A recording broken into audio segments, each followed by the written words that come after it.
الحمد لله وحده والصلاة والسلام على من لا نبي بعده فأعوذ بالله من الشيطان الرجيم بسم الله الرحمن الرحيم قال الله سبحانه وتعالى قد أفلح المؤمنون الذين هم في صلاتهم خاشعون والذين هم عن اللغو معرضون والذين هم للزكاة فاعلون والذين هم لفروجهم حافظون إلا على أزواجهم أو ما ملكت أيمانهم فإنهم غير ملومين فمن ابتغى وراء ذلك فأولئك هم العادون والذين هم لأماناتهم وعهدهم راعون والذين هم على صلواتهم يحافظون أولئك هم الوارثون الذين يرثون الفردوس هم فيها خالدون۔ سورۃ المؤمنون ہے 18واں سپارہ۔ میں نے ابتدائی 11 آیتیں پڑھی ہیں۔ پہلے میں ان کا ترجمہ پڑھ لیتا ہوں۔ قد افلح المؤمنون، یقیناً مومن کامیاب ہو چکے ہیں۔ الذین هم فی صلاتهم خاشعون، اب مومنین کی صفات بتائی جا رہی ہیں کہ وہ مومن جو اپنی نمازوں میں عاجزی اختیار کرنے والے ہیں، اپنی نمازوں میں اللہ سے ڈرنے والے ہیں۔ والذین هم عن اللغو معرضون، اور وہ مومن جو لغو باتوں سے فضول چیزوں سے اپنے آپ کو بچاتے ہیں۔ والذین هم للزکاة فاعلون، جو زکوٰۃ ادا کرتے ہیں۔ والذین هم لفروجهم حافظون، جو اپنی عزتوں کی، اپنی شرمگاہوں کی عزت و عصمت کی حفاظت کرتے ہیں۔ الا علی ازواجہم او ما ملکت ایمانہم فانہم غیر ملومین، سوائے اپنی بیویوں کے یا ان لونڈیوں کے، کنیزوں کے جن کے ان کے دائیں ہاتھ مالک ہوئے، کہ ان کے پاس جانے میں ان کے اوپر کوئی ملامت نہیں ہے۔ فمن ابتغى وراء ذلك فاولئک هم العادون، پھر جو شخص ان کے علاوہ کوئی اور راستہ تلاش کرے تو ایسے لوگ ہی اللہ کی حدود کو پار کرنے والے، اللہ کی حدود سے تجاوز کرنے والے ہیں۔ والذین هم لاماناتهم وعہدهم راعون، اور وہ مومن جو اپنی امانتوں کی اور اپنے عہد و پیمان کی، اپنے وعدوں کی حفاظت کرنے والے ہیں۔ والذین هم علی صلواتهم یحافظون، یہ وہ مومن ہیں جو اپنی نمازوں کی حفاظت کرتے ہیں۔ اولئک هم الوارثون، یہی لوگ وارث ہیں۔ الذین یرثون الفردوس هم فیہا خالدون، جو جنت فردوس کے وارث ہیں اور ہمیشہ ہمیشہ جنت الفردوس کے اندر وہ رہیں گے۔ تو یہ سورۃ المؤمنون کی بڑی عظیم آیات ہیں۔ ان آیات کے اندر اللہ سبحانہ و تعالی نے حتمی طور پر ان ایمان لانے والوں کے لیے ایک فلاح اور فوز مبین، یعنی عظیم کامیابی، کھلی ہوئی کامیابی کا تذکرہ فرمایا ہے، اس کا اعلان فرما دیا ہے کہ یہ مومن پس یقیناً بغیر شک و شبے کے کامیاب ہو چکے ہیں۔ قد افلح المؤمنون، پس مومنوں نے فلاح پا لی۔ یقیناً، قد کا لفظ تاکید کے لیے ہے کہ پس تحقیق وہ کامیاب ہو چکے ہیں، ان کی کامیابی کے اندر کسی قسم کی شک کی گنجائش نہیں ہے۔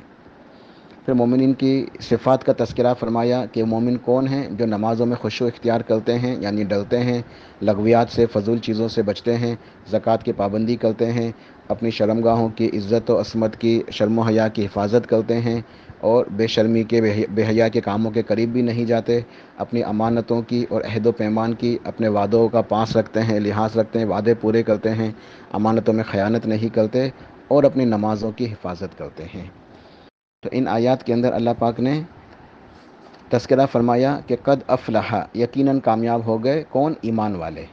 ایمان والے کامیاب ہو گئے۔ ایمان یہ انتہائی ضروری ہے، ایمان کے بغیر کامیابی ممکن ہی نہیں ہے۔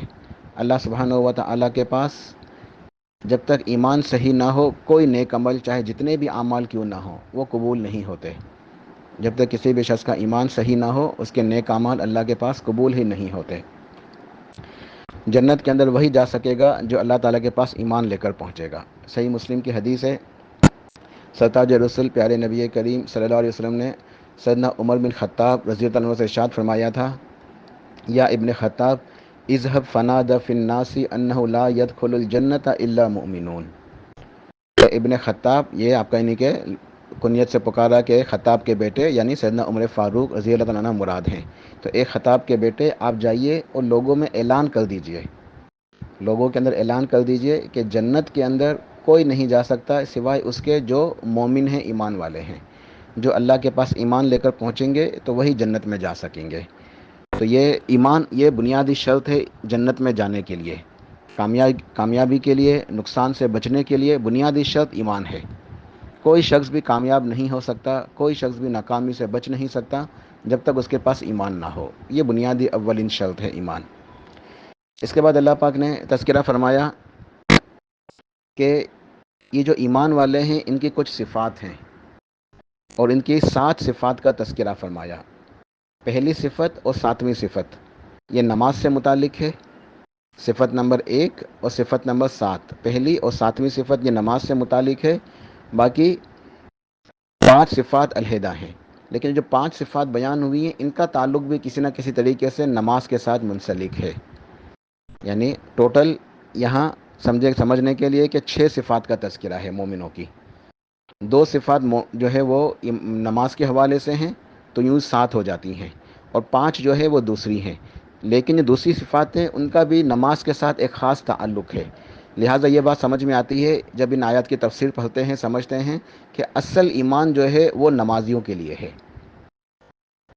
وہ مومن جو اپنی نمازوں کا خاص اہتمام کرتے ہیں، اپنی نمازوں کے بارے میں فکر مند رہتے ہیں، اپنی نمازوں کے لیے وہ کوششیں کرتے ہیں، نمازوں کا بہت اچھے طریقے سے جو ہے نا وہ اس کا التزام کرتے ہیں، نمازوں کی خوب حفاظت کرتے ہیں، خشوع و خضوع کے ساتھ اچھے طریقے سے عاجزی کے ساتھ انکساری کے ساتھ نمازیں ادا کرتے ہیں.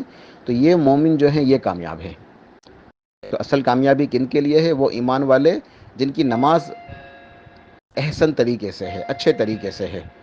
پھر ان کے ساتھ 5 صفات اور ہیں، اور ان 5 صفات کا تعلق کسی نہ کسی طریقے سے نماز کے ساتھ موجود ہے. تو جو نماز کے حوالے سے صفات ہے اللہ پاک نے تذکرہ فرمایا شروع میں پہلی صفت اور آخری میں آخری صفت کہ صلاتہم خاشعون، کہ اپنی نماز میں ڈرنے والے ہیں، عاجزی کرنے والے ہیں، خشوع و خضوع اختیار کرنے والے ہیں.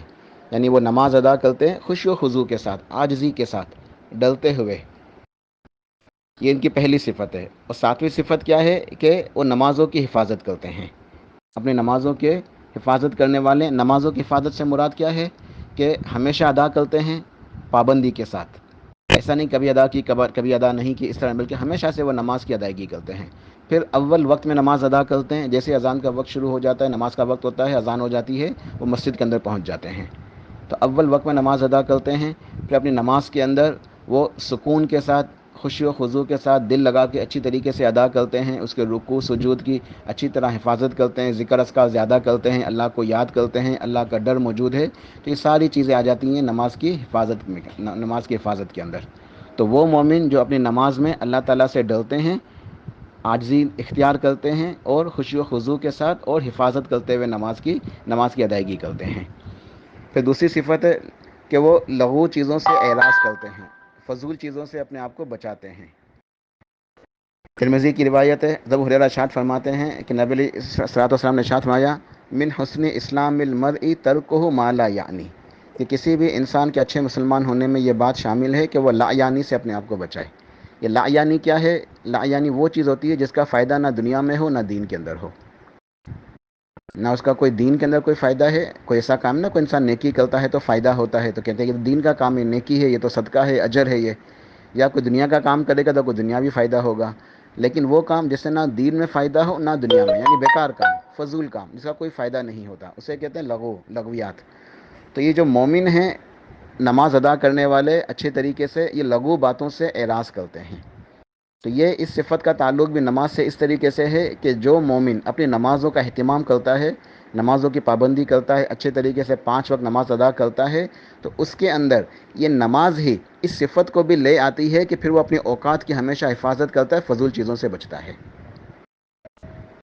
جو مومن اپنی نمازوں کا اہتمام کرتا ہے نا، اچھے طریقے سے نماز ادا کرتا ہے، اچھا نمازی ہے، وہ اپنی اوقات کی بھی حفاظت کرتا ہے، پھر وہ فضول چیزوں سے، فضول کاموں سے اپنے آپ کو بچاتا ہے. تو یہ نماز ہی کا ایک فائدہ ہے، نماز ہی کا ایک ثمرہ ہے، نماز ہی کی ایک برکت ہے کہ نماز مومن کو فضول کاموں سے بچا لیتی ہے. جو نماز اچھے طریقے سے ادا کرتا ہے. آج کل ہم جیسے نماز ادا کرتے ہیں وہ نماز ہمیں وہ فائدہ ہی نہیں دلاتی. ہم دن بھر کے اندر بہت سارے ایسے کام کرتے ہیں جو فضول ہوتے ہیں، لغویات میں داخل ہیں، کیونکہ ہماری نماز اچھے طریقے سے نہیں ہے. اگر ہماری نماز اچھی ہوگی تو ہماری اچھی نماز ہمیں فضول کاموں سے، فضول چیزوں سے، لغویات سے، لغو باتوں سے ہمیں بچا لے گی. تو یہ اس کا تعلق ہے نا ایک نماز کے ساتھ. جس کی نماز اچھی ہوگی اس کے جو ہے نا وہ ایمان بھی اچھا ہو جائے گا، وہ فضول کاموں سے رک جائے گا. پھر تیسری صفت ہے زکوٰۃ کی ادائیگی. تو اللہ تعالیٰ نے قرآن پاک میں جا بجا بہت ساری آیات کے اندر نماز کا اور زکوٰۃ کا ایک ساتھ تذکرہ فرمایا کہ نماز ادا کرنے والے اور زکوٰۃ دینے والے، نماز پڑھنے والے، زکوٰۃ دینے والے. ٹھیک ہے. علماء کہتے ہیں کہ نماز اور زکوٰۃ کا بھی خاص تعلق ہے کہ جو انسان اپنی نماز کی حفاظت کرتا ہے نا، تو اللہ تعالیٰ خود اس کو توفیق عطا فرماتے ہیں کہ وہ اللہ کے راستے میں خرچ کرنے کی توفیق اسے حاصل ہوتی ہے.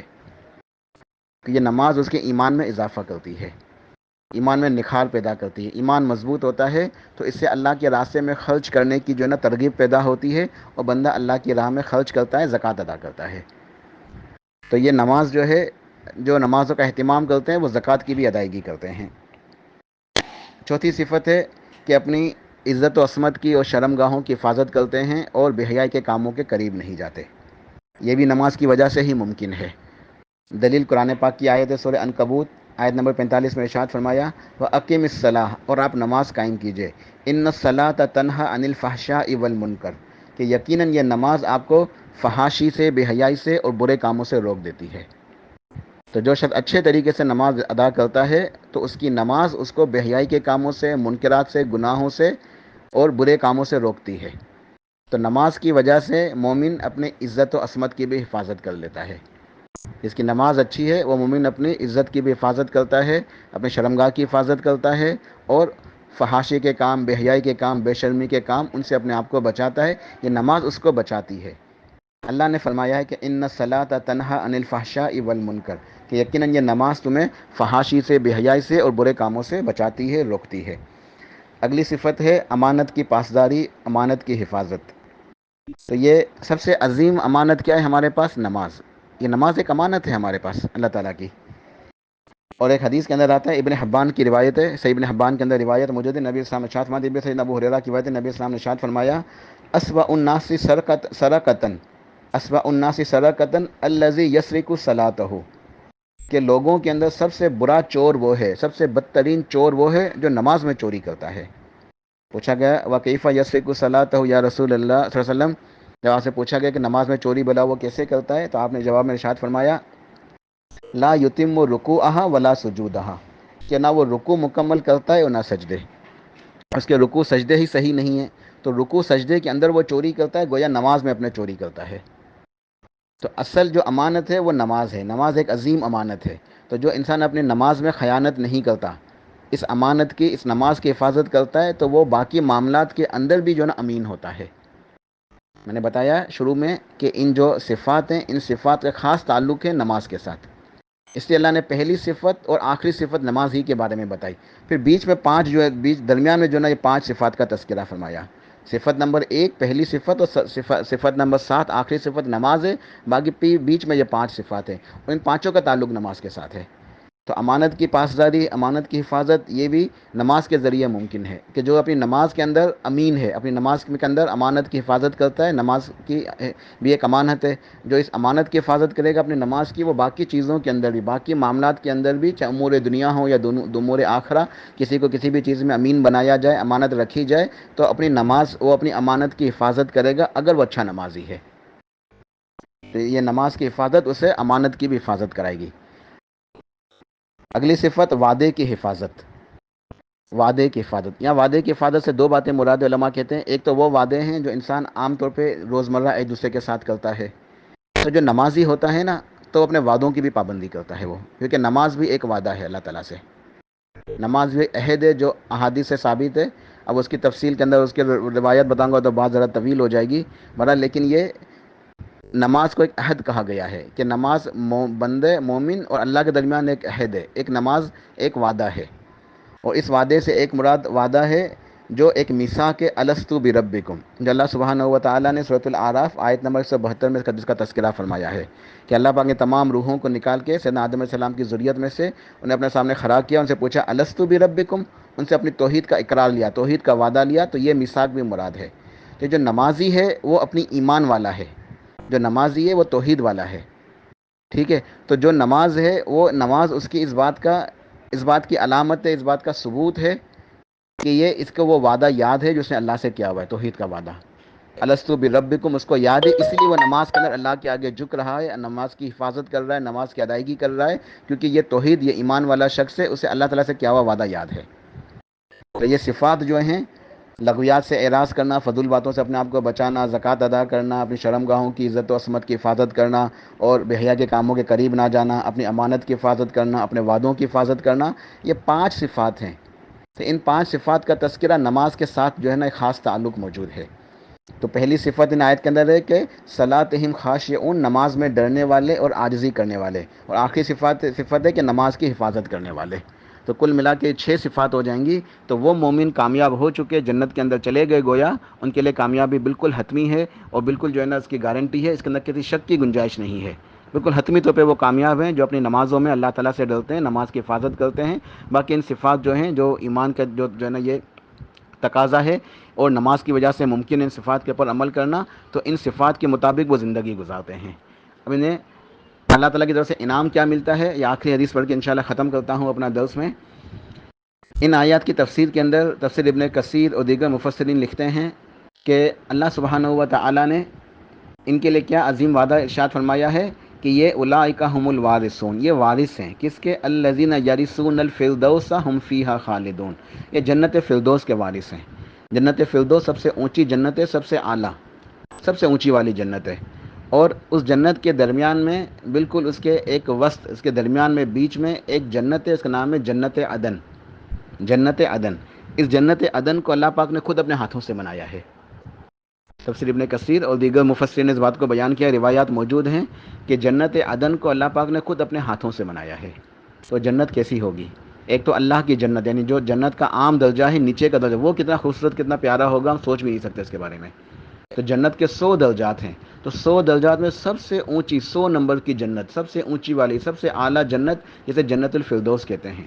جنت الفردوس کے اندر بھی درمیان میں بیچ میں سمجھے کہ وی آئی پی کالونی جنت کی، جنت کا وی آئی پی محلہ، سمجھانے کے لیے بطور الفاظ استعمال کر رہا ہوں، واللہ یہ الفاظ تو اس کے لیے استعمال نہیں کیے جا سکتے، بلکہ جنت فردوس کے اندر، اس کے وسط کے اندر ایک خاص، ایک اسپیشل جگہ ہے جسے کہتے ہیں جنت عدن۔